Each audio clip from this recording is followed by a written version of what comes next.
Cinema.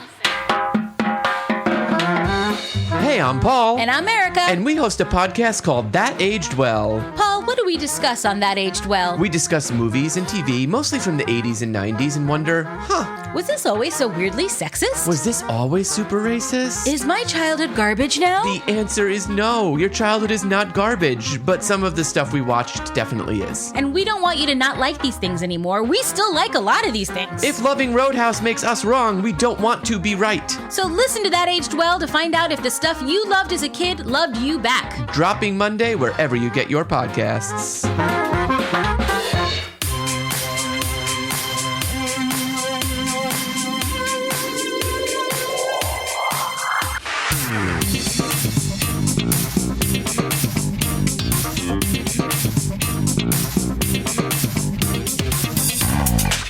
You're listening to Champion Cinema with Chris and Chris.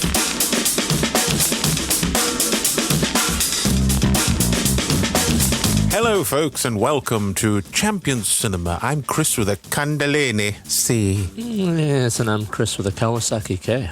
It's the start of a Mad Max month, but a general post-apocalyptic month, bookended by Mad Maximus films. Are you looking forward to it, sir?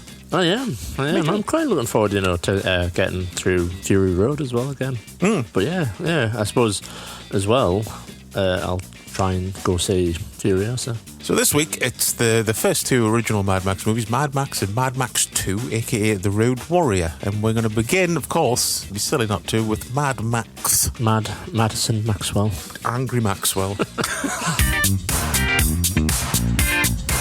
Champion Cinema. So Mad Max runs for 1 hour and 33 minutes. It was released in 1979, directed by George Miller in his directorial debut. It stars Mel Gibson as Max Rokitansky, Steve Bisley as Goose, Hugh Keays-Byrne as Toe Cutter, Joanne Samuel as Jessie Rokitansky, Roger Ward as Fifi, Jeff Parry as Bubba Cinetti, Tim Burns as Johnny the Boy, and most importantly, Vincent Gill as the Knight Rider. But what is the film? What's it all about? Well, a few years into our future, yes, the world is experiencing an oil crisis that's shaking the foundations of modern civilization. Marauding punks and delinquency is raging out of control in the absence of a stable government.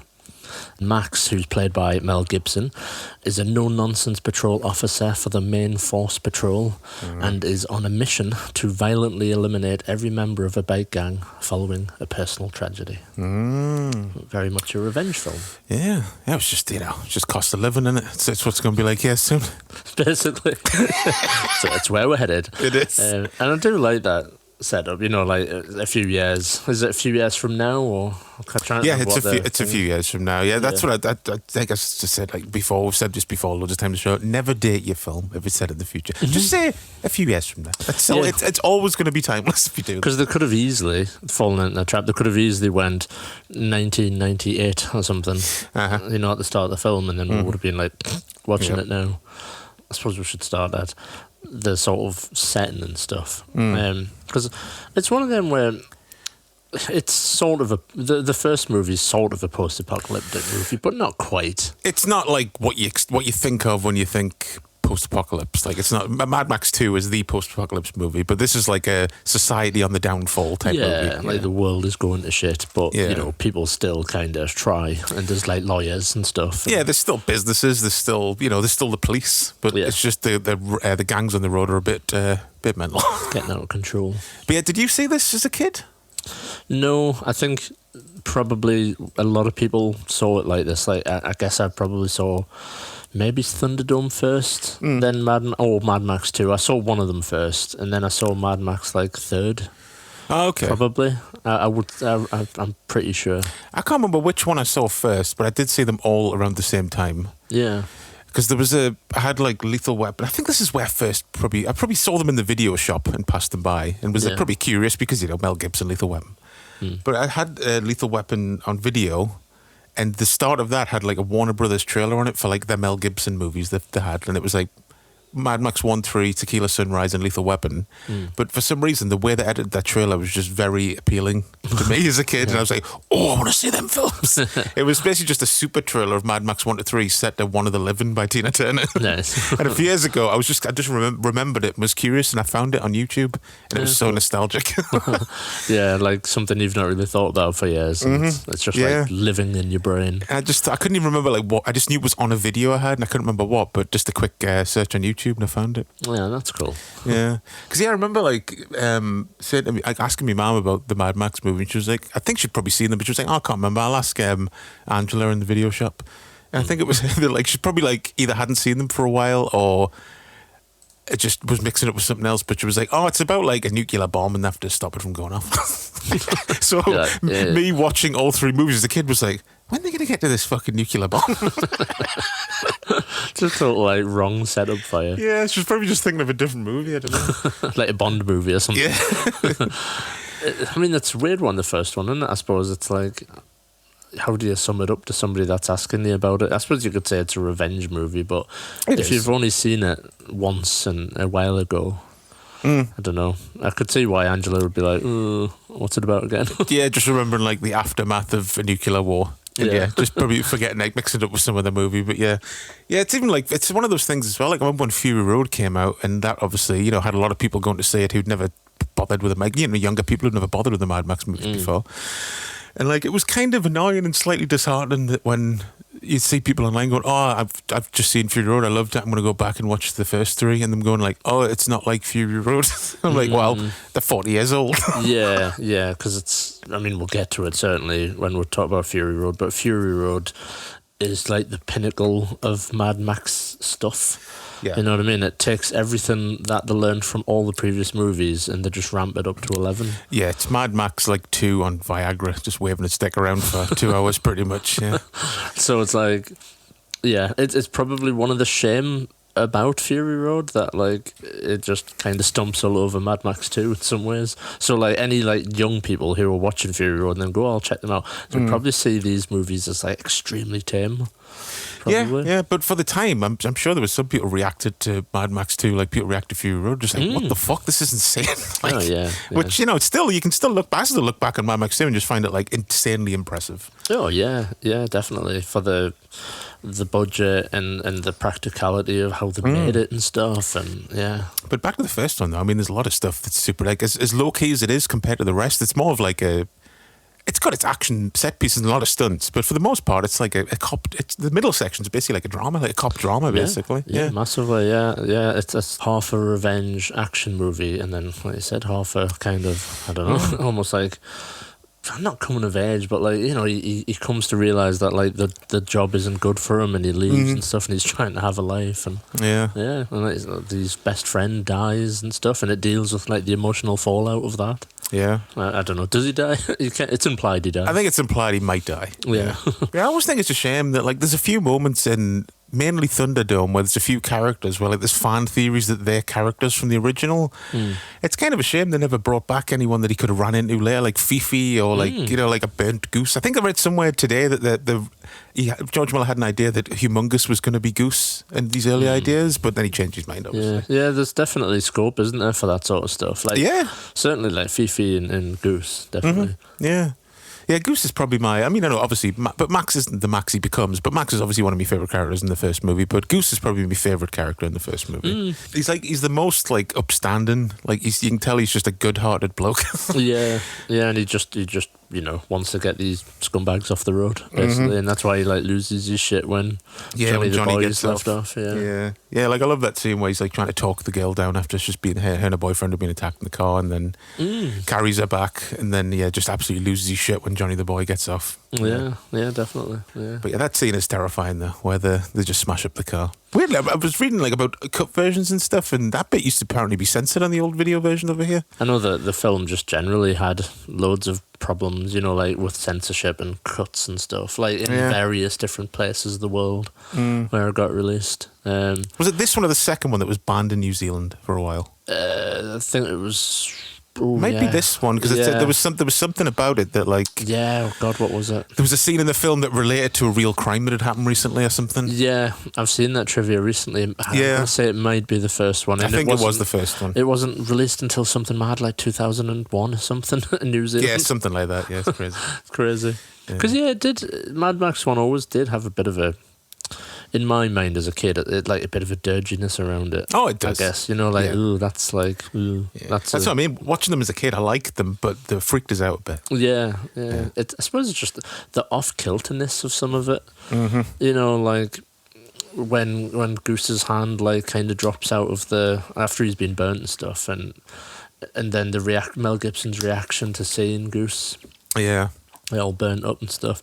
I don't know. It has like a surreal sort of quality to it, like the way the handle go. It has like a pulpy comic book feel to it and stuff. Like I love all the whenever it cuts to outside the halls of justice and that like triumphant music kicks in, that just feels like something straight out of like a 60s TV show or something. But it really fits somehow. Yeah. I don't know. Yeah. Because you've said it, and it's absolutely true about this movie. I think that's one thing you have to keep in mind when you're like being critical of the movie in any sense. Like, it is very much a B movie. Oh, of course it is. Yeah. You know what I mean? Like and it's not like a low budget first movie by a director who went. It's like filmed and framed and made very much like a B movie and as a B movie. But I will say this though. I wouldn't say it's like someone wouldn't watch it and go, "Oh, this looks terrible," because I think it's an amazing looking film for how much it cost, the equipment they had. Like the cinematography is amazing in the car chase moments. Oh yeah. Like you can't deny George Miller's like vision and stuff, and being able to like get that amount of quality out of what he had. Basically, Yeah, it's insane. Yeah, mad. I can't remember. I tried to look this up, but I can't remember what the fact was. It was something like from like budget to profit, it was the highest grossing independent movie ever until like I want to say Blair Witch. It was probably. Yeah. It held the Guinness Book of Records until 1999. Yeah. So it was. I think it was filmed. So this is like of the time money, but it was like 300. Just less than $300,000 US, and I think over the course of like 3 years, it grossed back like 100 million. 100 million, Yeah. which is crazy. Yeah. So and obviously, launched, the genre across the world of like that kind of movie. Basically, I mean, certainly for like the Italians, they went into overdrive. Oh, they certainly did. Yeah. Copying the whole leather and biker gangs. Oh, and there's stuff. so many. There's so many. I think the Philippines did about 30 of them as well. So you think like if you credit, you could go. I mean, you wouldn't do this, but if you credited like all those movies and how much those movies made, if you think like how much just like worldwide revenue Mad Max generated. Like, it's colossal, really. You think all the Japanese stuff. Well, that's what I was going to say. That's not even counting Mad Max 2, which is easily like the most influential out of all three of them. Although people do, like, there's a lot of nods to Thunderdome and stuff, but just the aesthetic of 2, you wouldn't have Fist of the North Star, you wouldn't have so many animes if it wasn't for Mad Max 2. Exactly. It all kind of spins off from there, doesn't it? Basically? Yeah. But let's go over the bad guys, because, they're a very entertaining bunch. Yeah. You got Toe Cutter, obviously, the late Hugh Keays-Byrne. He was, I remember being really excited when it was announced he was back for Fury Road. I was like, that's a good choice. And he was great in that. Obviously. Yeah, like a really, really like well done character, basically. Yeah. But yeah, he's really great in this. You can tell has an air about him as well. He was like a stage sort of actor, and you can tell in his performance. Yeah. What's that line where like the station manager's like, whatever you want? He's like, what a wonderful philosophy. Whatever I want. It's terrifying. Yeah, such a great exchange. Yeah. And then like when he confronts Jesse at the like little barn place. Oh yeah. And his accent when he's like, Jesse, you've not got a sense of humour. Yeah. It's like just a random like Scottish accent he breaks into. And his reaction to the ant with the gun as well. He's like, yeah, I hate guns. Yeah, he's so fucking good. Yeah. I mean, I understand why he has to die in the movie, but like I would have loved just him to be the constant villain in all these movies. Yeah. Or maybe he's like he becomes the anti-hero almost. Like you know what I mean? For whatever reason, he ends up like helping Max in like a later movie or something. I maybe would have enjoyed seeing that. Yeah. What was his name? That why either he was called Toe Cutter, self-explanatory because he cuts people's toes off, but you never see that in the movie. No. Or He's just, I was trimming his toenails and getting a mess everywhere in the flat. He's just always got sore feet. I suppose it's one of the things I miss most about the 70s and like 80s and stuff. When they made movies and they didn't feel the need to fucking explain everything. Well, yeah, that's what I was going to say. Just like what we were saying before about a few years from now, it's just a great reminder that like the best thing to do is just throw your audience in head first, like Star Wars, where it's just like, here's a world, get used to it, you'll catch up.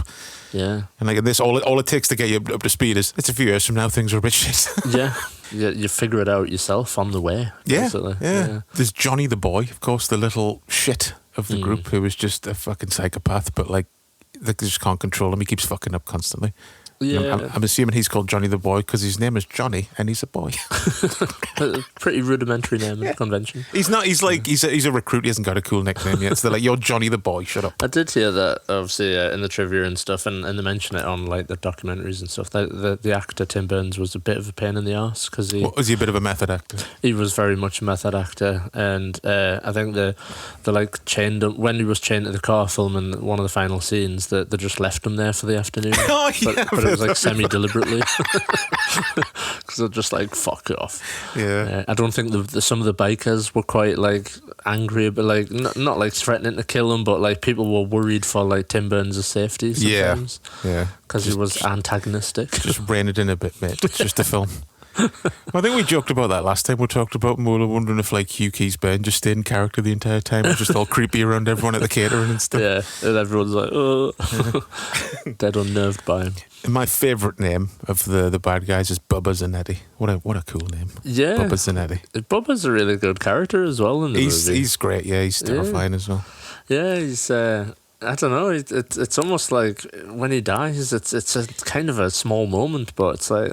I don't know, something about him just really stands out. He's very charismatic, the actor. Yeah. And he's got one of my favourite lines in the movie where the kid asks him like what happened to the car. And he's like, what do you think happened? It looks like it was chewed up and spit out. And he just says, maybe it's the result of an anxiety. The kid's like, okay. Another name that I quite like, there was Kundalini. Kundalini. Yeah, Kundalini, that's it. Yeah, the guy who loses his hand. I don't know what it is about Australians, but they have a way of like making certain words that you just know is Australian.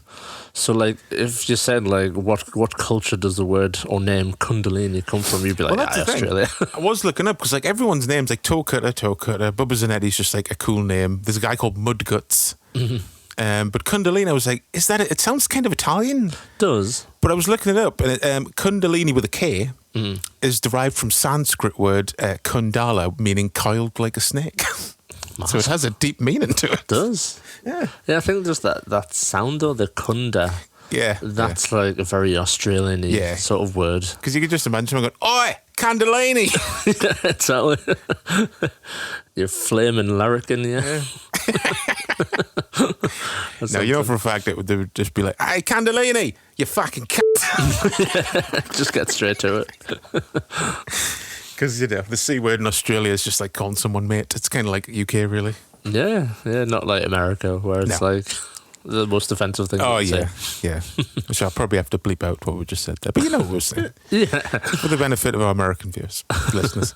But yeah, Mudguts, just assumed he's called Mudguts because he shot himself once. Quite possibly. It just seems obvious to me. But of course, we can't not talk about Brian May's gigantic score, which I think helps make the film feel bigger than it is. Yeah, it's quite bombastic. Like the sort of title track, which is like insane. With the opening credits, with the horns, Yeah, when you hear it like isolated, it's almost like a downplayed version in the movie. Because I think the titles land with like a bit of a crash. So you miss some of the like audio, but when you listen to it just isolated on its own, it's a crazy piece of music. It is. Yeah, it's really, really good. I think that's one. I do like Maurice Jarre's score in Thunderdome, but that is one thing that makes that film feel different. It doesn't have Brian May's score because he's got a very specific sound. Although I will say, just so we're not like gushing and stuff, I think there's I definitely preferred Mad Max 2's score because I think sometimes, well, it's weird. No, I preferred Mad Max 1's score as a piece of music, but I sometimes think it's like weirdly used in Mad Max 1. when they're talking to the the cop, and they're talking about the hand being ripped off Kundalini's hand and stuff. Yeah. There's like music there's like all over the shop. Like they just chose the wrong piece of music. Yeah. And I don't know if it's like maybe it's a new thing with the Blu-rays, but the audio mix is weird. So like I could barely hear what they were saying. I don't know. Maybe it was one of those things where like the film was kind of done, but he's saying, "Oh, we need a bit of music here," and they just didn't have time to get Brian May to do new music, so they just put on another piece that was written for the scene. Maybe that happens sometimes. Yeah. But yeah, I do think it's great score. But I do think kind of what you were saying. I think it's more refined in Mad Max 2. I think it fits the film better, if you know what I mean. Yeah, because like the first one has more emotional highs. There's bits where like the somber music and stuff, and like when he's like the love story like music that the Yeah, that's really so it has more range, the first one. So like I said, as a piece of music, I think the first one has better.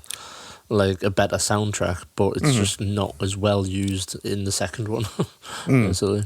One thing we need to talk about is the American dub. That when it was released in America, they like kind of redubbed everyone to get rid of the Aussie slang that might not be familiar to an American viewer. And it's not. It's weird because I think it's not like it's a bad dub track. It just kind of sounds like. I think weirdly Mel Gibson sounds like Mel Gibson from what I remember. When I was watching the Blu-ray, I was going between the dubs just to see, and it is literally just exactly the same dialogue. So like saying like scrag and stuff like that, or skag even. And it's like I would have thought they would have like took the opportunity to change the word skag, to something more American, like you son of a bitch. I guess that's kind of a way where like you can go, I kind of get what he means. Skag. It doesn't sound positive. In context, But they got rid of stuff like oi and stuff like that. Like the odd sort of, where it's really like accent driven. But yeah, as a younger sort of person, when I learned that sort of trivia, I was kind of disgusted by it. Thinking, oh, fucking stupid Americans, almost like that reaction.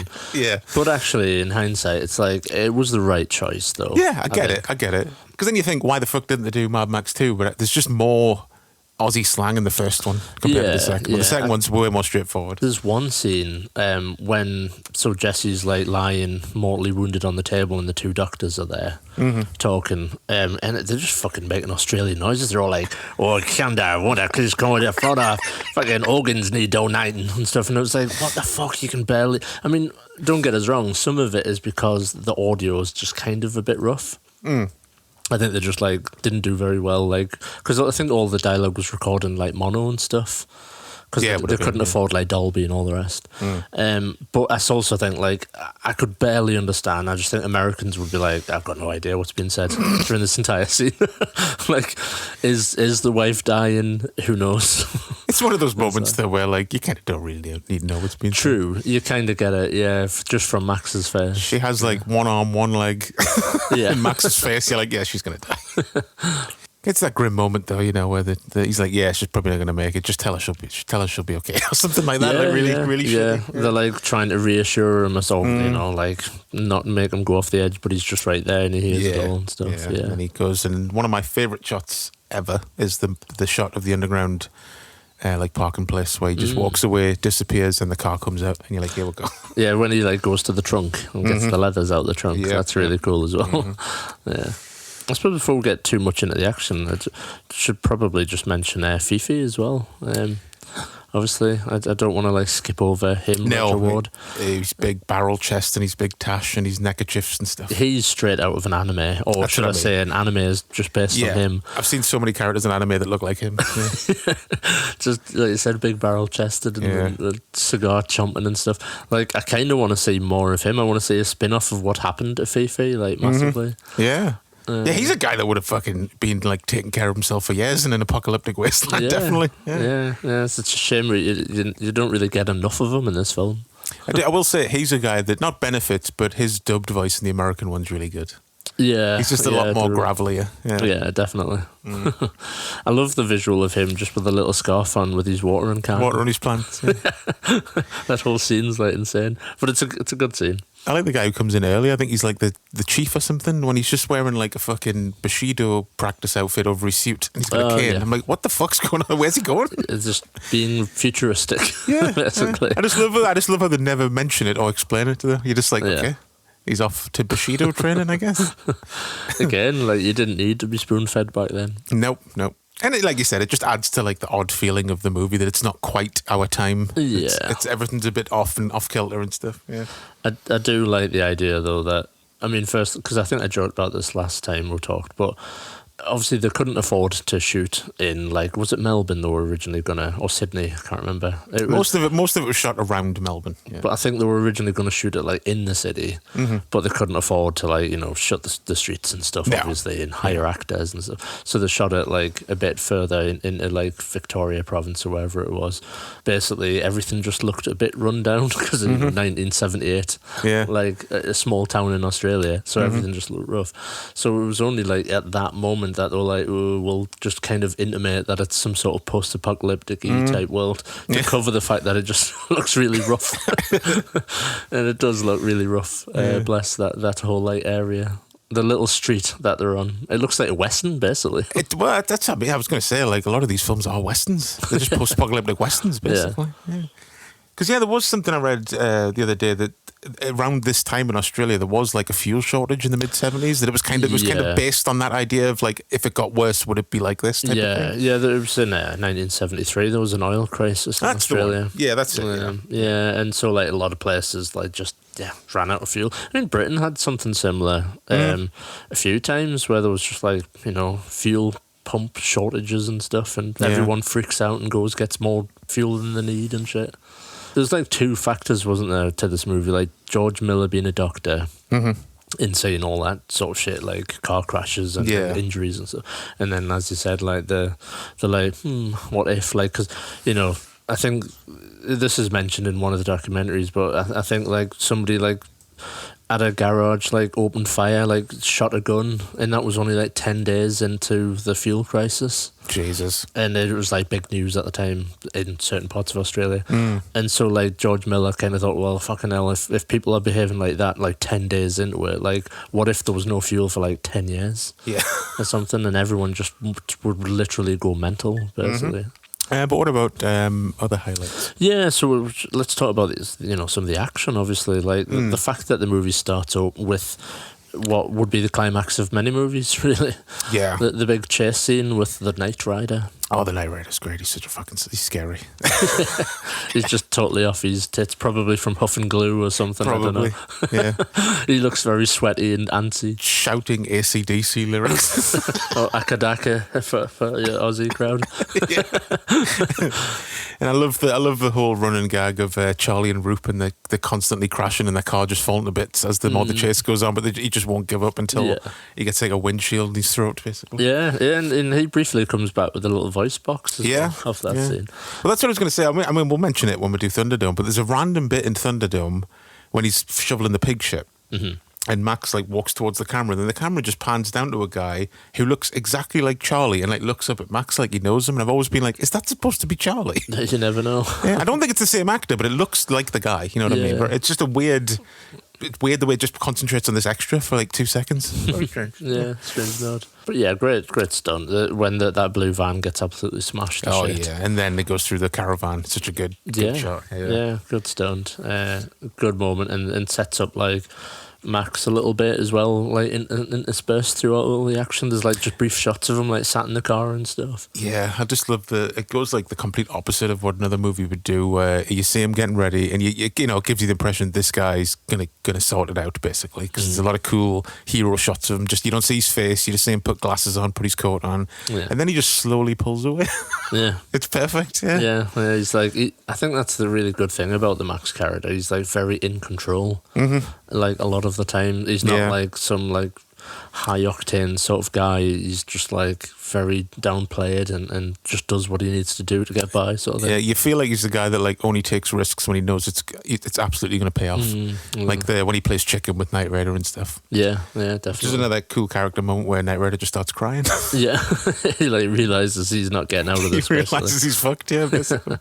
And then just absolutely gets wiped out. Didn't they like strap a rocket? Like they got like a military rocket and strapped it at the back of that car. I think it's just like a cylinder of like something high powered gas that just spanned the car when it was on. Totally crazy. Yeah, very dangerous. Because, you know, I mean, something about this movie is essentially weren't stuntmen. There wasn't men hired for this movie. There were just a bunch of guys that were willing to do certain things. Basically. Yeah, a lot of real bikers in the movie. Most of the background extras, apart from, a lot of the main crew, Tom Curtis crew have names. Like the background guys, just all real bikers. Yeah, from the time. Yeah, it's crazy. It was pretty crazy. Yeah. There's like a mad bit where the biker gets like clipped in the head. Oh yeah, that's motorbike. There's one moment in each of these movies where there's like a happy accident that just looks great, but probably wasn't great for the stuntmen, obviously. Yeah, like thankfully nobody died. Yeah, I know. on either of these movies. That's what I always think. Like obviously there was more.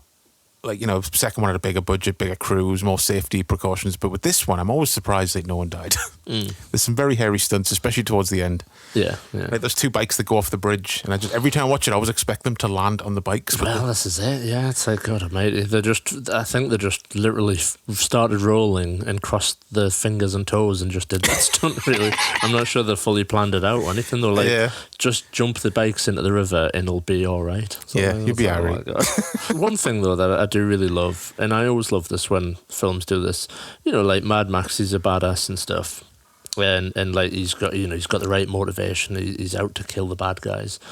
But it kind of doesn't glorify the gore because actually he kind of gets his ass kicked straight away. He does. Like Max, he gets lured into a trap, gets shot in the leg, and then gets his arm ran over. Yeah, it's really brutal, that moment. So you know what I mean? It like kind of still warns people off. It's not like glorifying like this is what you should do. You should go off. Max has a pretty bad time becoming a vigilante. The film ends with him just like staring blankly, like almost like going in and out of consciousness, just driving off, and then the second movie opens with he's in a shell of a man. He's just he's not a human anymore, basically. Yeah. So in many ways, obviously, being pragmatic, it does glorify being a vigilante. Oh, of course, because it's cool as fuck. Because you want to see the bad guys get their comeuppance. But it doesn't go out of its way though to be like to make him like be joyful and successful at killing people. He loses a lot. It plays back on that line earlier when he's like, "What's the difference between me and them? Like if I keep going the way I'm going, all that separates us is like a badge." He just want to be like, what does he call them? Terminal crazies. That's what he calls them. Yeah. So by the end, he's kind of gone back on that, and just because he's so fucking full of grief and anger, basically. Yeah. But it just ends on such a downer when you think about it, though. He just drives off and keeps driving, then it just fades to black. Yeah. Total Terminator ending as well. I always have to remind myself, I'm sure James Cameron absolutely ripped off. Oh, he did. Mad Max for that ending with the road. There was something I'd never put together until reading up recently, that he pretty much took the shot of Max dragging his leg when he's been shot for the Terminator, the same angle and everything. Yeah, that's right. Yeah, yeah. So he probably was just like a massive fan, and why not? I mean, it's that's what I mean. These films are super influential. Yeah, and it's it's not a big studio movie. It's a movie made by people that really had a love of the craft and stuff, and it's the true form of homage, basically. Yeah. But of course, then you got the saves Johnny the boy for the end when he just leaves him with the proposition of you can saw through this handcuffs on your ankle in 10 minutes, or you can saw through your ankle in 5 whilst a lighter is about to blow the car up. Yeah. It's a very brutal way to to off him. I think again it's just Mel Gibson's delivery as well. It's such a it's like a cold, nonchalant way of just telling him you can saw through his leg, and it's such a great performance the way he does that line. Yeah, whilst also selling being in agonising pain from being shot in the knee and having his arm run over. Yeah, love or hate Mel Gibson, but his performance, considering he was 21. I mean, there's different accounts. Some people say he was in the middle of drama school. Some people said he'd just left drama school.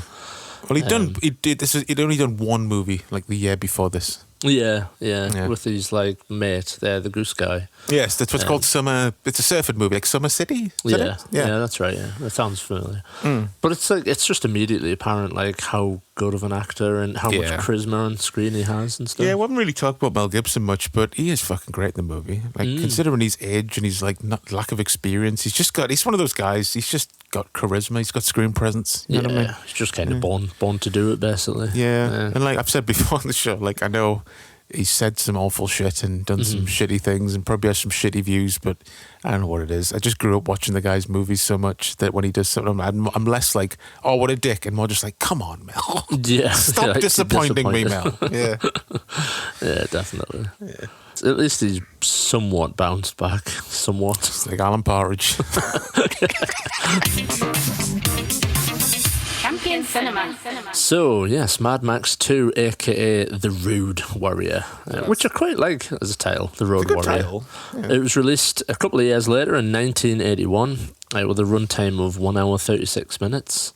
Again, obviously directed by George Miller, starring Mel Gibson as Max, Bruce Spence as the gyro captain, Michael Preston as Papagallo, Vernon Wells as Wes, Kjell Nilsson, I think I said that right, as the Humongous, Max Phipps as the Toady, Emil Minty as the Feral Kid, Virginia Hay as Warrior Woman.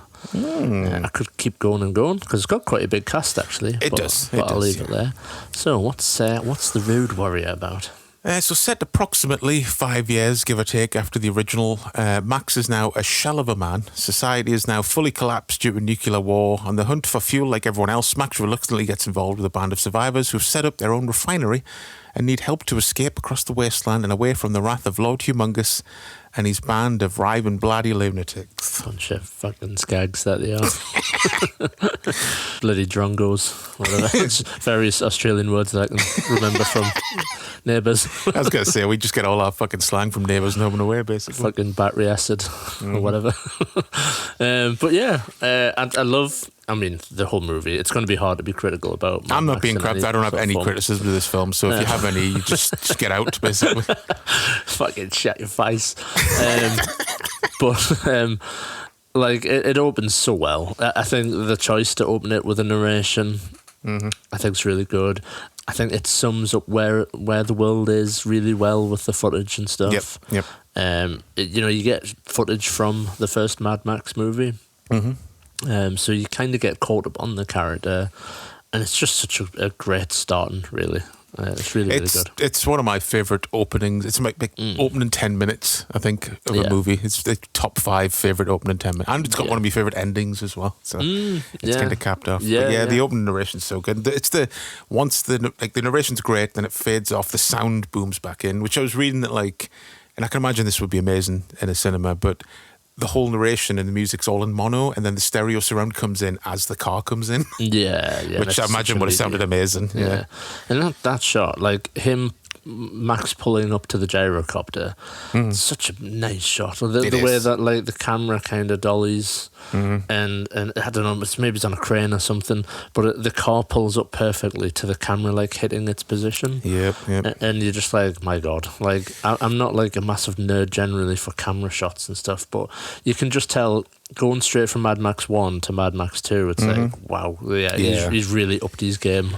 Well, I was going to mention, because I watched this at this time with the commentary again, it's Dean Semler, the cinematographer, and George Miller. And Dean Semler shot, like, so much stuff. He won an Oscar for Dances with Wolves, but he also shot Thunderdome and Waterworld. I didn't realise, it was the same cinematographer on Waterworld. Makes sense. Makes sense, wouldn't it? We're going to make a big post-apocalyptic movie. Get the guy who shot Mad Max 2, please. You know what I mean? Yeah, because the use of space and stuff as well.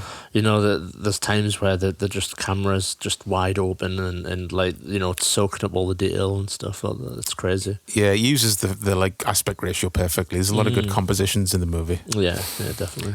But yeah, I was going to tell this deleted footage from, I don't know if they shot it, but like in the original script, it starts a bit earlier. It starts with Max seeing Wes and he's the Golden Youth and a bunch of other guys like ransacking a farm.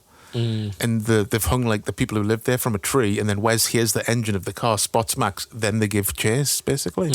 But I don't know if they shot it, but it's never, no deleted scenes from the movie's ever been found, except for like, there's this version that was considered the lost version for a while that has alternate takes in it, but I think it's like probably edited for TV version of the movie. But yeah, it's a shame, because I mean, I wouldn't want it in the movie, because the way it starts with the zoom out from the supercharger and that music, I'd say, you know, I wouldn't want to change that for anything. So. Yeah, it's really good. It plugs it into the first movie really well, because that, you know, like the very first shot of him, like in the car, it's like, it feels very Mad Maxy.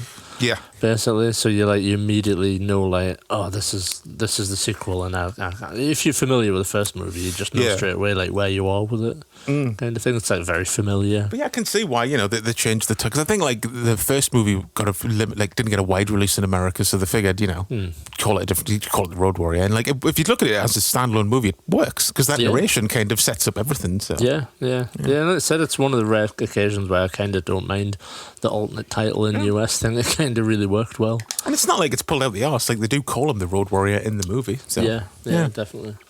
But yeah, one thing I didn't realise to watching with the commentary, it was shot in winter and everyone was fucking freezing the entire time. Poor Wes. Yeah, I was going to say, I've seen some good trivia about Vernon Wells. Freezing his arse off. Yeah, where I can't remember exactly what he said, but Mel Gibson had a nickname for Wells. I saw that it was Barometer Bum. Yeah, Barometer Bum. Yeah, when his arse turned blue, what was time to cut? Have a break. It's so true though. Best about it. Yeah, but yeah, you genuinely get a feel that it's blazing hot. Yeah, a warm desert and stuff. So it's clever what you can do in the camera, I guess. And it's just Australia. Sun's out, but it's fucking piss cold. It's winter, is it? Yeah. But yeah, I guess once again, this has a good. It's got a few bad guys, not as wide a range as the first one, but what we do have in here is we got Humongous first off. It was. Yeah. I just love how the character is so mysterious. You can pretty much you have to make up hey, why is he so fucking ripped in an apocalypse? Where did he get that mask from? What's going on with his fucking head? Yeah, the little gun case that he has. Yeah, that's another thing where it's that's put there for a reason. You know what I mean? Backstory, there's an oldie time photo of a man and a woman.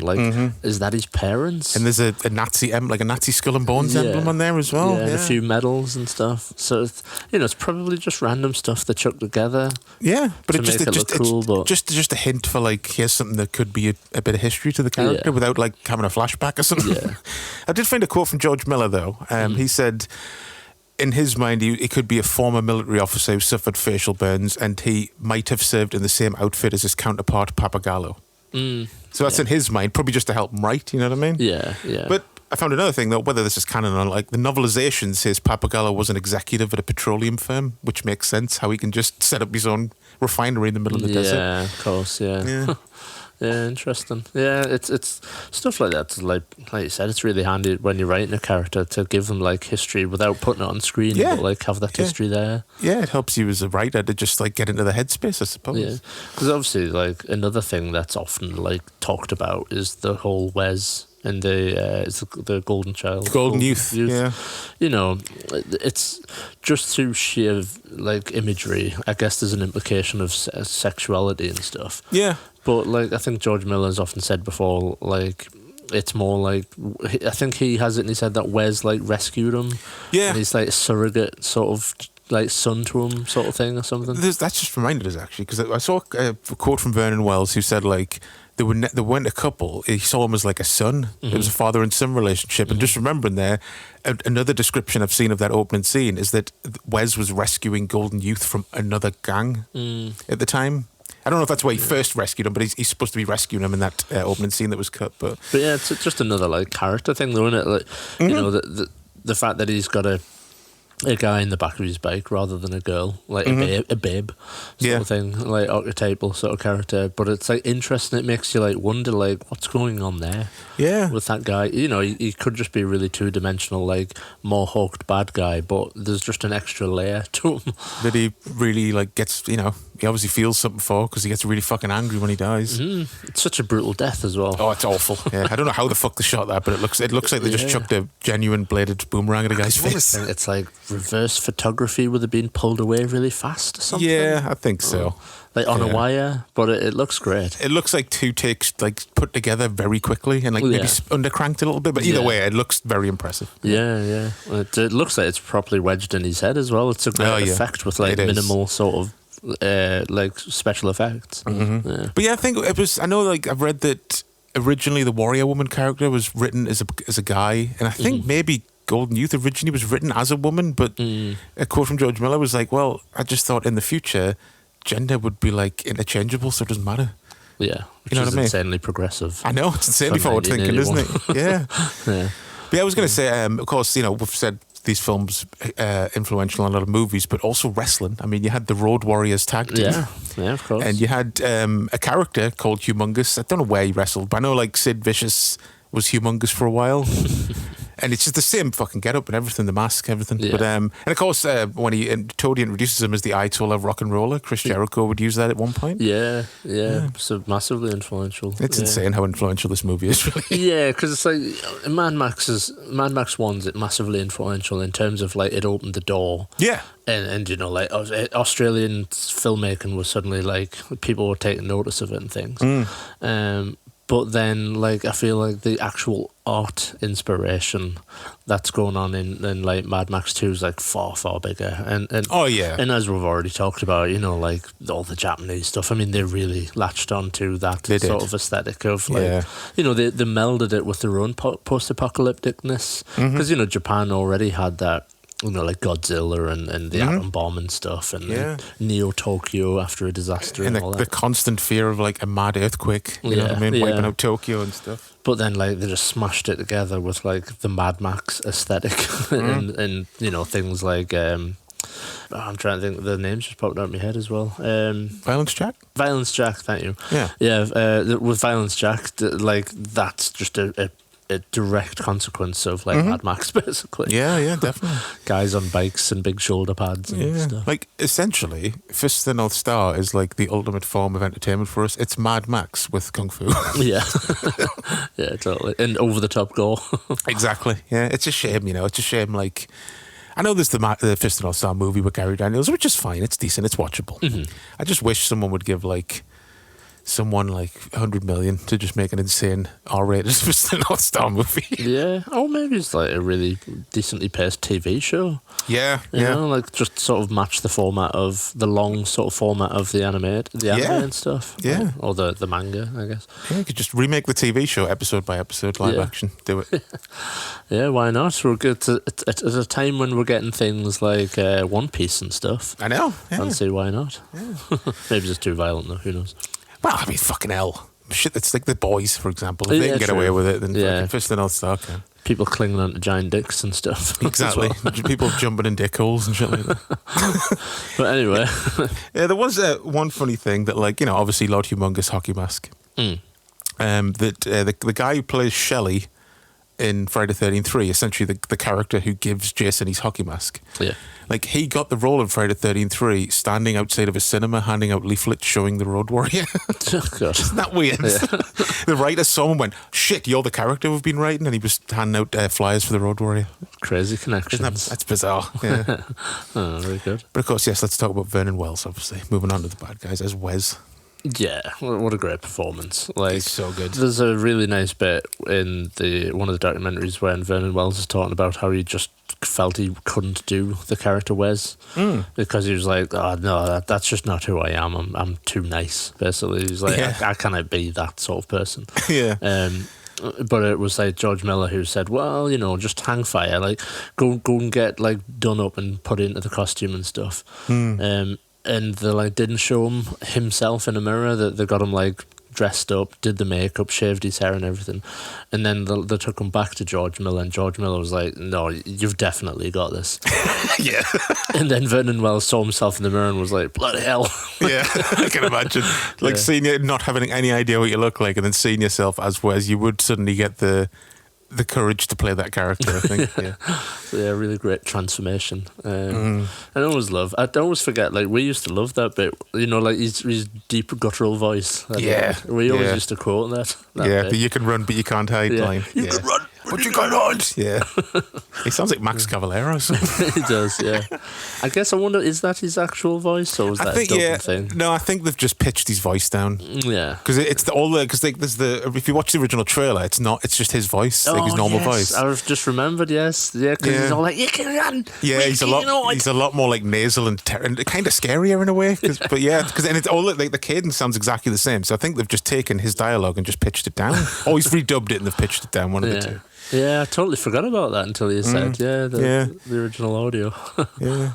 because I think that's the thing. Like when I hadn't seen, there was like a big like gap where I hadn't watched the movies for a while, and I'd watched that trailer that I mentioned earlier that much that like that reading of the line was always in my head, and then I saw like the version I taped off Sky, which was the Road Warrior version, weirdly, and that was his voice. And I was like, that's not his voice. What's going on? Who's done this? Who's Sky that's done I can't this? believe they've done this. Who's done it? But yeah, he's so good. And of course, we can't forget about when he played Wes again in Weird Science. Yeah, pretty random. Cameo in Weird Science with Michael Berryman. Unusual ending for the pair of them, really. You know, like they're humongous in Wes. The fact that they just forget the red like double kill of the henchman and the main bad guy getting killed at the same time. Yeah. It looks like humongous is just like, fuck this. Yeah, he's a little bit burnt, but you know, nothing too bad. But he's just like, nah, I'm just gonna kamikaze into this truck. It's like a childish like mindset of, well, if I can't have it, you can't have it. Yeah. Yeah, I was reading. I found the original script the other day because I was trying to see if that scene was in it, the original opening, and I was going through the end chase, and they do mention on the commentary that they had a script, but they were kind of writing it as they were going, like rewriting it as they were going, and the who dies when in the end chase is totally different in the script. Yeah. I was quite surprised to see that, how they changed it that much, like whilst shooting it, because that, you know, like it must have taken a hell of a lot of planning for that final 15 minutes. It's such an insane finale to a movie. I always find it like surprising how quickly like the good guys die as well in the end, in that end thing. You know, like certainly the warrior woman. I'm always like, in some ways it's good though that she just dies, because it's like it really highlights the brutality of that world. Yeah. That she just gets shot and dies. But it's like always surprising that, I don't know, if they made that movie now, she would be like sacrificing us. I mean, she probably wouldn't die, but she would be sacrificing herself to take out like Wes or something if they remade that film now. But like in 1981, she was all like a badass woman that just gets shot and dies. It's like, you feel really bad when she just dies. You do. Like, oh god. But then it leads up to one of the most like well-earned violent moments in movie history, where fucking Max just pops out with the fucking double-barrel shotgun and shoots the guy in the face. And they're just the blood. I imagine that must have been cut, right, in certain territories. I would have thought. I always remember it in the versions I watched when I was younger, but maybe in some places it was cut, because it's very it's like super violent. Yeah. But is that qualify as a lips out moment? Oh yeah. Yeah, definitely. Okay, good. I was going to say, if it doesn't, then what the fuck does? I always rewind that bit at least 3 or 4 times whenever I watch the movie. And I love the feral kid's reaction. I was just about to say the kid like, It's like loving violence. Yeah, we should talk about him, Emil Mindy, who plays the feral kid. It's cool because it's the only character, at least, you know, well, I guess apart from Thunderdome, is like who's been born in after society's fallen, you know what I mean? Which will make sense that he's like, did they just find him? I mean, I quite like that idea that he's just like living in a hole, basically. But he's like feral to a point, but he'll hang around and like steal scraps maybe from the camp, and you know what I mean. He's not a hindrance to the point that they're trying to get rid of him, but he's just there. It's kind of cool. I was gifted a Mad Max fanzine a few months ago. It's called Silver City. It was a fan funded on like Kickstarter or something. I think it was only 2 issues. It's from 2019, but there's a little article in there written by Emil Minty about his experiences on Mad Max 2. I just thought this was kind of interesting. One day while I was on set, but not in front of the camera, I was playing around down in the moat that surrounded the compound. While I was digging in all of the building materials, I found a box full of lock washers. I put them on a piece of string and made a necklace out of them. I gave that necklace to Arky Whiteley, the gyro captain's girl, and she ended up wearing it in the movie. Oh yes, I've heard that before. Yeah, that's nice, isn't it? Yeah, it's like a big fat necklace thing, isn't it? That's just got on. Yeah, just what as part of the character, which makes sense. It's cool. Yeah, he seems like a really like nice guy, that Emil. He does. Yeah, I was looking at his Instagram before, and he's still like, you know, it just seems like an actual genuine fan of Mad Max. Yeah. It's great when you see him like as an adult. You can see in his eyes. You immediately tell who he is. Exactly. Yeah. Oh, bless him. He went on to become a jeweler as well, didn't he? That's what he says in that article. He's like, it's kind of ironic that I would go on to become a jeweler. And I was making jewelry on the set of Mad Max too. Oh, bless him. I imagine it must have been great, like experience for him as well. Like as an 8-year-old kid or whatever. Oh, he was. Yeah. But another favourite character who I never really realised this time is called Curmudgeon, like the old general guy. Oh, yes, yeah. Just that awesome bit where he's like, I'll talk to this Lord Humongous. He seems like a reasonable man. He's just going out there to die. Yeah, and they're like, wait. Like, you'll definitely not be coming back if you go out there. He's got like a bag packed and shit. Yeah, bless him. He's such a good little character. But yeah, my favourite moment of, like, because there is some light, not as much as the first one, but there is a few light moments in the movie. Yeah. The bit with the two mechanics relaying to Papagallo about what needs to be done to the truck. Yeah. And apparently that was just like, in the script, it's just straight dialogue between the mechanic and Papagallo, but the two actors just kind of created that routine on the set, and they just went, fuck it, put it in the movie. Yeah, it's a great bit of comedy. Yeah, when he's just like 48 hours and he's like, you've got 12. And he's like, oh, okay. Okay. Yeah, he's just like glaky smile. Yeah, glaky's the right word for it. Yeah, he seems a bit simple, bless him. Yeah, there's definitely some good humour, because I suppose one thing to talk about, the gyro captain, like, I was going to say that was my next character to get. Yeah, there's a lot of humour revolves around the gyro captain. Yeah, a lot of humour. You know, like, you kind of feel for him as well. You do. I mean, you not kind of, you just absolutely do. Yeah. Especially, I love the bit when he's like finally escaped from Max and he's dragging that log behind him. Yeah, you don't see him for like half an hour, and then you're like, oh shit, yeah, he was stuck to that log. And then you just see Max's legs and the dog. That's a great shot. Yeah, it is. That would make a really good poster, that. It would, Like, yeah. in terms of just having Bruce Spence in the background dragging the log away. Yeah. But yeah, he's like, oh. He thought he had gotten away from Max. Like a noise he makes, I think it's when he's like either going around the back of the car, he's getting on when he's getting in the truck, when they go to take the fuel to the truck. And he goes, aye. Yeah. For some reason that always sticks in my head.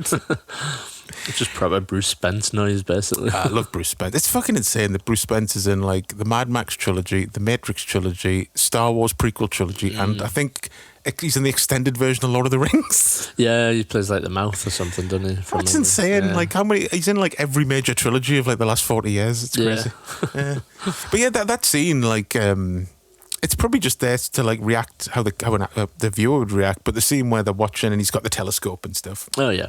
He sees, like, you know, them rape a woman and just shoot a guy, and then he shoots her after he's raped her and stuff, and just that look on his face. I don't know. You get the impression that, like, maybe the gyro captain's kept away from people, and he doesn't see that kind of shit very often, because it really hits him hard, doesn't it? Yeah, that's massively my interpretation. Like, it really shows that, like, he's not really a bad guy. No, he's probably, I think probably before it all happened, he was probably like, I don't know, an inventor or something. You know, he's probably something quirky like that. Yeah, because that's like, I suppose that's probably one of the like skeeziest bits in the movie. That's the bit I didn't like when I was a kid. It really unsettled us, that whole scene. And just the fact that, like, Max, you know, he goes down there and he just basically steps over that woman's body pretty much, and then goes to the guy and is like, I'm here for the fuel.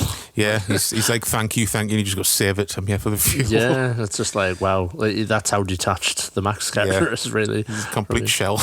Yeah. But yeah, Gyro Captain gets some good moments. I love it when he just petrol bombs Humongous at the end, then gives him the hand signal as he flies off.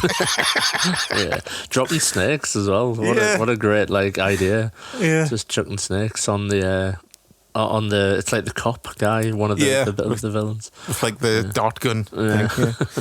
And obviously the dog bit as well is great. Where he's just being guarded by dogs, and it's got a like little bone in its mouth, and it seems like a rabbit run past. Yeah, and he's like shotgun right up Bruce Spencer's nose, basically. That dog's such an actor. I don't believe it was. Yeah, it was just a found dog, wasn't it? They rescued it from a pound. It was about to be put down the next day, but it just like was weirdly like good in front of a camera. Yeah. Then I think one of the crew members adopted it afterwards. Yeah, it's a great performance, but like, I love when Max is eating he starts opening the can and the dog just like kind of wakes up like, hey up. Yeah, it's great. Yeah. There's some food on the go here. Then hit the dog and Bruce Spence. It's like such a great scene. Like, it is. They play off each other really well. Apparently, like, the dog and Bruce Spence got along really well, and he would just get it to look like it. He would play with his scarf with the dog and like tug on it, so that's how he got it to like attack him basically on camera, which is quite interesting, because you can't tell, because it looks like it fucking hits him. It's like, the mad noise it makes, and he's trying to steal the food off it. But as for, you know, action, I mean, we should probably talk about the stunt that was like broke a guy's femur bone in his leg when he goes flipping over the thing. Guy Norris, where he was supposed to hit the car and jump off and flip over, but his legs just smashed into the car. Yeah. Broke his leg and that sent him flipping. But George Miller was like, "Wow, that looks a bit too good." We'll have to keep just it in get the it movie. in.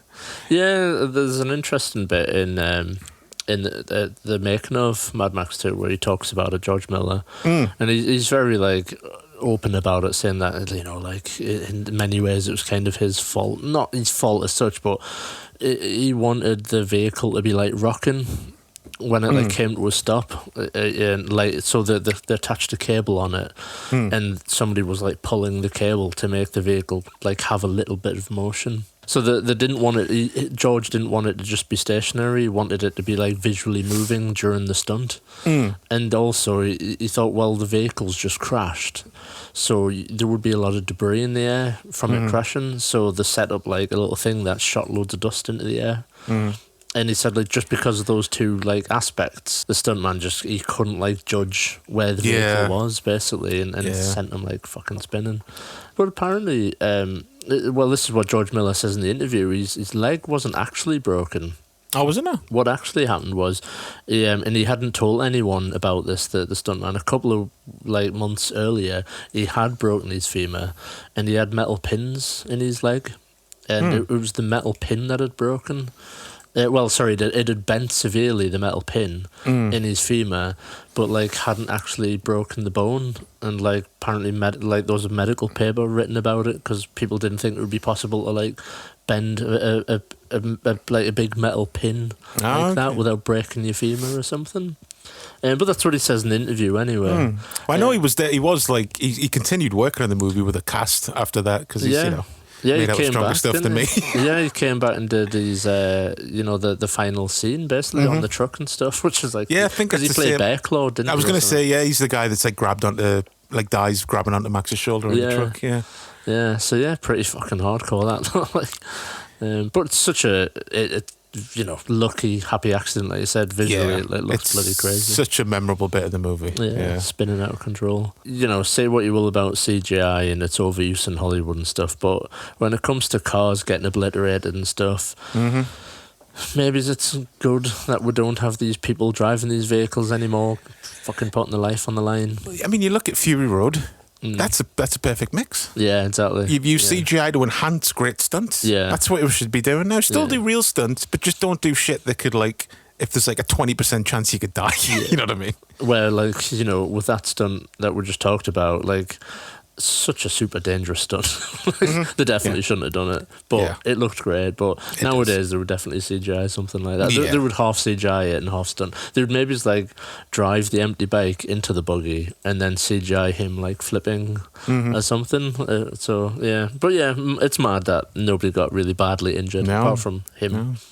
And that guy worked on Fury Road as well, Guy Norris. He's one of the drivers on Fury Road still to this day, stunt guy. Cool. Insane. But all the visuals though. The visuals, like once the chase begins, the truck. He's got the truck. It's got the oil. I say in air quotes. The oil tanker on the back and stuff. That's just like a great sequence from start to finish. Oh, the whole finale is just jaw-dropping still to this day, I think. Like great chase. All the vehicles, how they're all kind of spread out, chasing them and stuff. Such a great location as well. Like you can see for miles. And stuff. Yeah, it's one of those areas where it's like 100 miles between houses and shit like that. Just insanely desolate. Yeah. And I guess Max, I mean, I'm pretty sure this was the intention of George Miller, but like Max didn't know that there was sand in the tanker. No.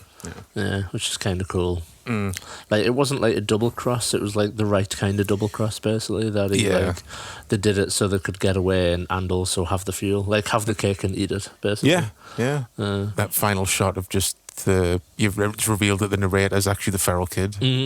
Yeah. And that he's like an old man now, and he went on to lead like the Great Northern Tribe, as he calls it. Yeah. And then just that shot of like Max at like dusk in the middle of the road, and they pulled back, and him just saying, "The road warrior, that was the last we ever saw of him. He lives now only in my memories." It's like, and that music swells up. It's such a good ending.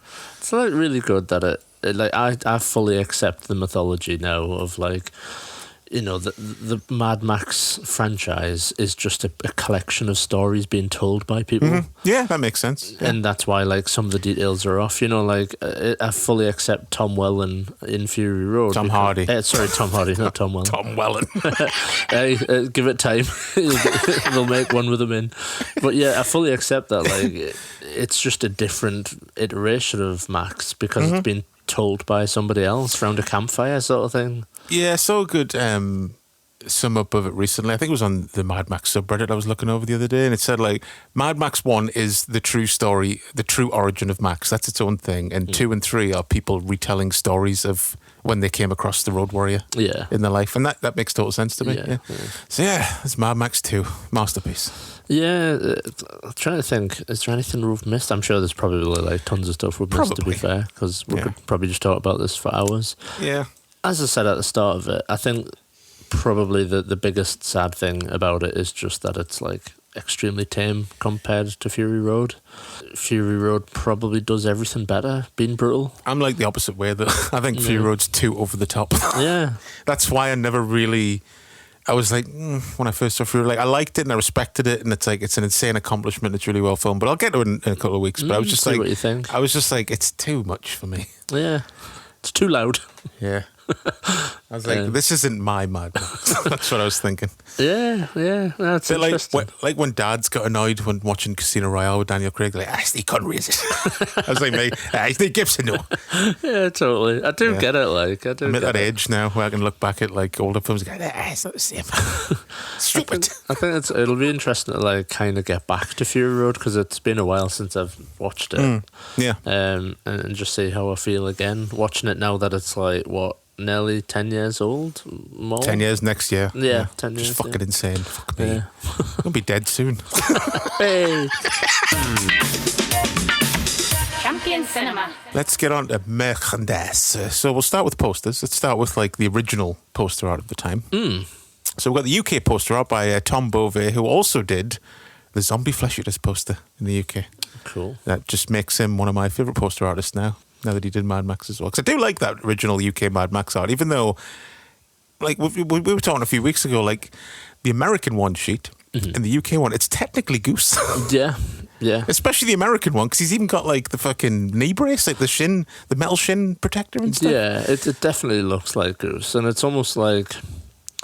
Was the art based on some early version where maybe the actor was going to be Max or something, or I don't know, or was he just did he visit the set and see Goose and thought he was a great visual or something? I mean, a lot of the time the poster artists didn't even get to see the movie, but especially for like lower budget movies. I remember that Tom Bovey talking about Zombie Flesh Eaters. He hadn't seen the movie. They just wanted something with that portrayed zombies in a city. That's all they wanted. Then he just had to go, okay. Just he came with the hand coming out the ground and stuff, yeah. The actual video box, the UK video cover, I think that's such like a great iconic image. Like the whole thing, like the big rental box. Yeah. Just the big fucking black box with that image on it. That's like a childhood memory of me, seeing that video in the video shop. Yeah, I bought all those like about 12 years ago off eBay because I was just buying like a load of videos that were like nostalgic, so I just bought Mad Max 1 to 3 on the big clamshell Warner Brothers boxes. They're very nice. Yeah.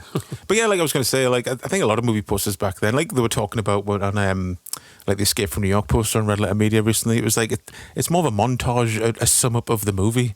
You know what I mean? Because like, if you look at that Mad Max 2 one sheet with the like Humongous on one side and Max on the other and the truck in the middle. Yeah. It looks like Humongous, but he's got Wes's crossbow on his arm. So that's even like a kind of a mix of characters as well. Yeah, I think that sometimes it's a lost art that now. Making posters that kind of encapsulate various elements of the movie into one scene. I mean, thank God for all these independent artists doing new versions of posters, because I can't really remember the time I saw like a poster for a movie and was like, wow, that's a great poster. Yeah, I guess it's just because that's not how films are sold anymore. Basically, it's all shitty trailers and stuff. Pling, pling, and some like sappy version of a fucking disco song or some some shit. Yeah. But as for newer art over the past few years by independent artists. What we got? Yeah, so there's, as you can imagine, Oh yeah, there's just a deluge. there's a stuff lot. available. I'll just kind of go through some of the highlights, and we'll put images up. But it's quite a nice piece of art by Adam Rabales. I hope I'm saying that right, or maybe I'm butchering his name. It's Mad Max 1. I think you don't tend to see a great deal of Mad Max 1 art, obviously, because everything's aimed at Mad Max 2, generally. But I think that's really nice. It captures, I don't know, the cleanness of like Max in the car and stuff. And the reflection of like Toe Cutter in the shades is nice. Yeah, and then you've got the like the cool Interceptor, the yellow cars in the background, the police cars and stuff. So I do really like that art. But then moving on to Mad Max 2, like I really love the Andrew Rowland image. Yeah, that is really nice. I didn't really mention it, but like for me, that's probably one of my highlight scenes, with Max just looking down on the valley. Really great moment. Builds atmosphere really well. You can hear the vehicles and the humongous on the tannoy systems like shouting and stuff. Just all light on the wind. I've just noticed as well. You can see humongous in that poster in the ground, in the trees, forming his hockey mask. That's cool. Yeah, just really great detail. Really, really nice poster. I don't own that, but I could be tempted to like seek it out. Yeah, definitely. But Brian Leroy Taylor did really nice, like almost like digital art. Yeah, that is nice. Yeah, really, really nice. I could see that being on like a box or something. A steelbook or something. Yeah. Dan Munford. With a very Dan Munford-y looking piece of art. That's nice. It's like a comic book cover or something, that with just like the limited colour palette and stuff. It's really nice. Yeah. Another real eye-catcher for me, though, is the art that is sent you by Jack C. Gregory. The one that like kind of conveys the speed. It's the finale. The chase, yeah, that is nice. Yeah, just something about like the energy in the artwork's really good. Killian Eng, who's a really popular artist, I think it's quite an older piece of art by him, but it's like the moody one. With the mountain nice. And stuff. Watching like them set people on fire in the background, Really dark moment in the movie. Paul Mann, he's a really popular artist and has a very distinct style. And like looks kind of 70s-ish. There's something about the artwork. Yeah, that's the one that I said kind of looks like a novelization in the 70s, like a book cover from the 70s. It's really nice. Paul Mann always uses like a lot of kind of like light colours and an open sort of feel to the artwork. But yeah, it looks really nice, that. Not really my sort of style, but Tyler Stout, he's done one as well. He's a very, very popular artist from Mondo. Yeah, I can see why. I do like that style, especially like the red highlights and stuff. I do think it's quite interesting style. Kind of like pulpy, comic booky, like the way the art is. Yeah, it reminds us of like kind of how the art is in like Frank Miller, like Dark Knight Returns and stuff like that. Yeah.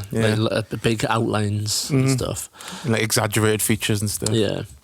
But then last two, Vance Kelly, I really like that. Again, simple sort of colour scheme, like just red, orange and black basically, but captures all the key moments in the movie. And then there's one by Ivan Quintet, which I really like. It's a really like simplistic, monochromatic image. Almost looks like it's just charcoal or something drawn out. Make a good tattoo. Yeah, I love. There's something about the arrangement of all the characters. It's very eye pleasing to look around. So yeah, I mean that's probably like tip of the iceberg really for the art that's out there. Yeah, I can imagine. Yeah, like we were saying, very influential movie, very popular movie. So I can imagine all the artwork would be for Mad Max too. Yeah. Video games. Yeah, I've been doing a bit of research. Yeah. So of course we got the Mad Max on the NES in 1990. Which we just did a video on recently playing, so go watch that on YouTube or on Instagram. It's very funny. Something I found out about Outlander, which is very interesting, and it makes a hell of a lot of sense. According to the Wikipedia page, it was developed as the Road Warrior, an official game, but then they lost the license right at the last minute. Yeah, it was going to be on the SNES, wasn't it? Designed for the. It was being developed solely for the SNES, apparently. I think Mad so. Max. Yeah, and then yeah. Which is kind of interesting because I think it's something that's like plagued the Mad Max franchise for a while. It's certainly becoming a video game. I think there's been a few points in history where there was going to be a game and then the license has been bought by somebody else. Yeah. And it's kind of shelved what the video game was going to be. I realised as well, like Outlander was the same publisher that made, they released Mad Max on the NES as well. Yeah. So I guess they probably just held onto the license for a long time and then right at the last minute they were like, nope. Yeah. And then around about the time Fury Road came out, we got a Mad Max game on the PS4, which is kind of not an adaptation of any of the movies. It's got a lot of stylistic choices from Fury Road, but that was kind of its own thing. And it was, I only played it through it once. I haven't played it for a long time, but I enjoyed it for what it was. Yeah, I think it's one of them games that kind of gets a bit of grief. Some people, a very polarizing game, because I think a lot of people hated the storyline and the quest structure and stuff. Yeah, it's not a great game, like design-wise, but like just driving around the wasteland and, it driving around gives you an what you Interceptor. need. Exactly. Yeah. You Max, you can get out your car, you've got a shotgun, you've got like a dog companion and stuff. And and you've got the Interceptor. It ticks enough boxes, really. Yeah. So I think we were lucky to get a game of that quality, really. Do you remember the controversy when they released the first trailer and Max was American? Yes, I do. Yeah. And then everyone was like, fuck off. And they were like, okay, sorry. And then they went and got an Australian actor to redub the whole thing. I was like, yeah. Yeah. But yeah, that's it for video games. Yeah, because it's probably worth summarising video games as there's a surprising lack of games, really, for Mad Max. So you think cars and shotguns and guys in leather and racing bits, action bits. Yeah. It just seems like it lends itself well to the video game sort of format. I guess just because of what we were saying about how influential it is, it's just been done a lot by, like the Fallout games. There's a bunch of post-apocalyptic games. And that's why I was surprised they were doing one on the PS4 like 10 years ago. I was like, really? There's a Mad Max game? It just felt weird that all of a sudden, I know there's a film coming, but it just felt weird. Yeah, it's a shame. It seems like, I don't know, maybe it's one time we'll get a really nice Mad Max game again at some point. Hopefully. Yeah. But that's what like action figures and stuff. Toys is kind of a similar sort of deal, really. And you are probably right. I think because it's been done to death and there's so much stuff out there, people just tend to stay away from Mad Max as a toy sort of franchise. But there were some toys back in the late 90s, a company called N2 Toys. They did a toy line, which kind of came out of nowhere. That was another thing. Like it's like the game. It was like there's Mad Max figures coming. Is there a new movie coming out? And then no. yeah, they just popped up, didn't they? I think didn't we first saw them like just in the back of a magazine or something. What was that magazine we used to get? Area 54. Area 52 was or something. It was something. Yeah. Yeah, I can't remember if it's 52 or 54 or something. But yeah, that one. Yeah, and I never got them, but you got a couple. Yeah, I think you probably picked them up for us from Forbidden Planet on the way back from work or something. Yeah. I got Warrior Woman, Humongous, and Wes. Yeah. I was looking for Max on eBay and stuff, but he seemed to be like the rarest one, annoyingly. Which is surprising because they did like multiple versions of him as well. Yeah. Well, they did like the standard version where he comes with a dog. They did another version where he comes with a kid. Yeah. And then they did a third version where he comes with like an oil can as well. Oh, okay. So like in the Series 2 wave. So yeah, you would think you'd be able to find them, but I guess it makes sense that everyone's buying up the Mad Max. I think it was probably just before they did the second wave, and I was just looking, I didn't know there was going to be more, and I was just looking for the first one, and I think I just gave up and I didn't realise they did any more. Yeah, they got quite deep, the Gyro Captain and stuff. They did the car, they did the Interceptor as well.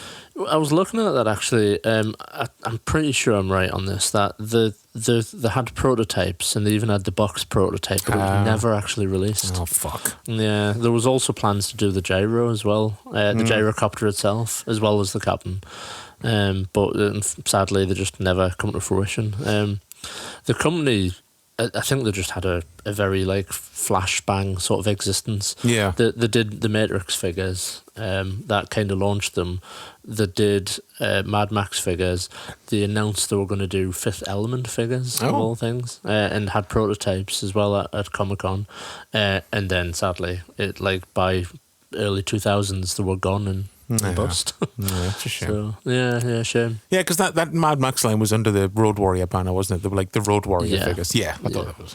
But there was plans on the go to make Thunderdome figures as well. Apparently. Oh, damn it, we could have had a fucking Tina Turner figure. Yeah. I seriously would have bought that. Yeah, it would have been cool. Yeah. So yeah, it's a shame. I think maybe he's ahead of the time. If they'd been doing it 10 years later or something, because I think it was early in the industry of adult collectibles and stuff, like figures. Yeah, like because that late 90s was the era of like McFarlane and stuff like that, wasn't it? Yeah. So yeah. But as for other sort of stuff, again, like no real big companies tackled it recently, like NECA, Hot Toys, 3-0, Sideshow. All these companies have kind of stayed away from Mad Max. It's weird because they're like the characters are like begging to be made into like deluxe figures. Yeah, it's just their accessories and the outfits alone would be enough. I'm sure there's some like designers out there that are just itching to fucking work on like a humongous figure or a Wes figure. Yeah. Well, there are some like creeping out. I mean, there's a company that's released a few like decent movie tie-in figures called Present Toys, and they've released what I would say is not a bad Mad Max figure. It's just the likeness isn't quite there. Yeah, you can tell who it's supposed to be, but it doesn't really look like Mel Gibson. Yeah. No, the outfit's really good. I think if I was going to buy that figure, the first thing I would do is just like chuck it in a sandpit or something. Yeah, dirty it up a bit. Yeah, it's far too clean. He looks a bit like you said he's just come out of the bath. So yeah, definitely that would be weathering would be the first thing. A company I've never heard of, but Dark Toys. They also did a 1/6 Mad Max figure. Comes with a dog. All these figures are from Mad Max 2, of course. And he also comes with a second head sculpt where he's all bust up. It's funny, if you take that head sculpt and bash it together with the last one, it would look like Mel Gibson. Yeah. So sadly, you've got to buy both. Yeah. But considering these figures, I think they're both priced around the 200 mark each. It's probably a lot of money to spend. Yeah. There's a really cool figure, though, by Premier Toys, which are a decent company as well. I've got, like, a Premier Toys figure. They've done, it's called, like, Leader of the Marauders. And it's just really good. Obviously, just the humongous. That's pretty badass. And especially it comes with his little gun case and his trident.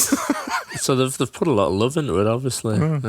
But yeah, really, like, if I didn't already have so many other figures, I could be tempted to get that. Yeah, that is pretty cool. So yeah, sadly though, there just isn't many. There are some Fury Road stuff which I'll leave for when we're talking about Fury Road. Yeah. That has had a few figures, but again, I think across the entire franchise, there hasn't really been that many big companies getting involved. It's a shame. Like I said, they're like figures. They're like movies that are like prime for a deluxe figure with the detail and the accessories that you were saying. It's just kind of crazy. I always thought the Fury Road thing would, like instigate a wave of Mad Max stuff. Yeah. But I don't know whether did Mel Gibson like scuttle that entire thing a little bit, because his popularity was at an all-time low during the like mid-2000s and stuff. Did that harm people wanting to invest in, like, who wants to make a £200 Mel Gibson figure? Maybe, yeah. But we'll see. Maybe Furiosa will do something again, and we'll see some other collectibles coming out. Yeah, and who knows what we're going to get after that? Because I think the planned third film was going to be called The Wasteland. I don't know if that's like a Max prequel or a... Yeah, Tom Hardy said he's actually contracted to do 3 movies. Yeah, isn't he? I saw that. Yeah, he signed 3 like a 3-picture deal for Fury Road, but who knows? I mean, George Miller's like 79 or something now. Well, yeah, he wants to quickly get on it, doesn't he? Bless him. Then again, though, you see him in interviews. It is not. He's a very youthful 79-year-old. He is. Yeah, bless him. He is. And as for Blu-ray, I guess, there's the Mad Max Anthology 4K set, which I think the one you just got recently, right? Yes. Yeah, very good. I watched Mad Max on Blu-ray because I already owned it on Blu-ray, and I watched it. I ordered the 4K set after watching Mad Max 1. I watched Mad Max 2 in 4K, and bloody hell, it looks good. I can imagine.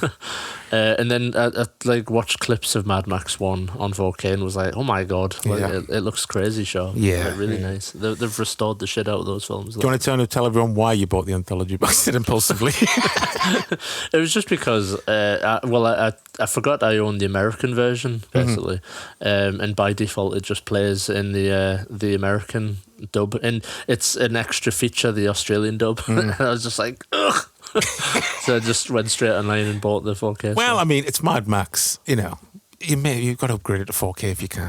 Yeah, it's a film begging for it, and like I said, the remaster job they've done is really, really nice on it. It retains all the like grain and stuff, so scenes where it should be grimy, it looks grimy still. Mad Max 2 and stuff. This waxy horse shit DNR James Cameron bullshit. Yeah, exactly.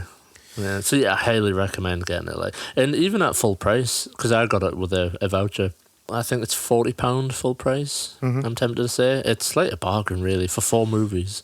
I mean, it would be worth because I don't have 4K yet, like a player, but it's got DVD, Blu-ray copies in there as well, doesn't it? It does, yeah. It's 10 discs in total. Yeah, plus a 150-minute making-of documentary on the whole series. So yeah. I love a big, long fucking a day-draining documentary on movies. I love them. Champion Cinema. So yeah, that's the Mad Maximilian. Mad Max Rocketansky, whatever he's called. Yep. Is it Rocketansky? I think Mel Gibson pronounces it. The movie is Rocketansky. Should just be Max. They just shouldn't have given him that surname. But well, they never say it in any of the other movies. True. But yeah, great series. I love that they're just refining it every time. I mean, we'll get to it. Bit of a misstep in Thunderdome. A bit of a misstep. Although there's some great Mad Max stuff in that movie. There is, yeah. But I think overall, I just think the franchise is really good for just George Miller's just rehoning it every time he makes another one. I also think it's great that he's done all of them. So it's not like one of them franchises where it's like a different director and it's like you can see it's different and it's something's not right about it. There's a theme running through all of them. Like even if they do have like kind of different, like, you know, atmospheres and feels to them, you can still tell it's the same guy. Yeah. And it's just, I always found it just amazing that, like, whatever I think about Fury Road as a whole, like, I can't believe a guy in his 70s directed a film with that much fucking energy and that much carnage. It's insane. So next week, like I said, we're going to bookend this month with the Mad Max movies. So in a couple of weeks, we'll do Thunderdome and Fury Road. But in the between, we're going to do some other post-apocalyptic movies that were most likely inspired by Mad Max. So next week we're going to do something on the Italian side with 2019 After the Fall of New York, which is more of a Escape from New York kind of knockoff, but it's still worth talking about. And Van Damme's Cyborg. Got to slot some canon in there somewhere. So looking forward to that. Yeah. I think Cyborg's one of them films that we're waiting for an opportunity to do anyway. Yeah, definitely. Like whether it be a Cannon month or a Van Damme month. It's always been a favourite since I was a kid, Cyborg. And another one of those movies I was a bit grotted out by watching it when I was way too young. So yeah, that's next week, 2019 After the Fall of New York and Cyborg. And so you can find us on Instagram at Champion Cinema Pod. We are now on Spotify if you want to go listen and follow and give us a star rating on there. Oh, Apple Podcasts, all that jazz, you know.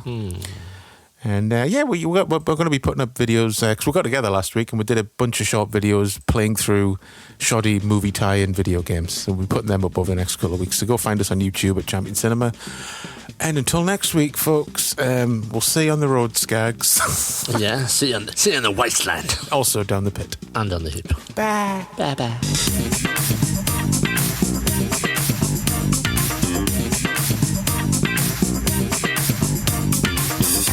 Champion Cinema.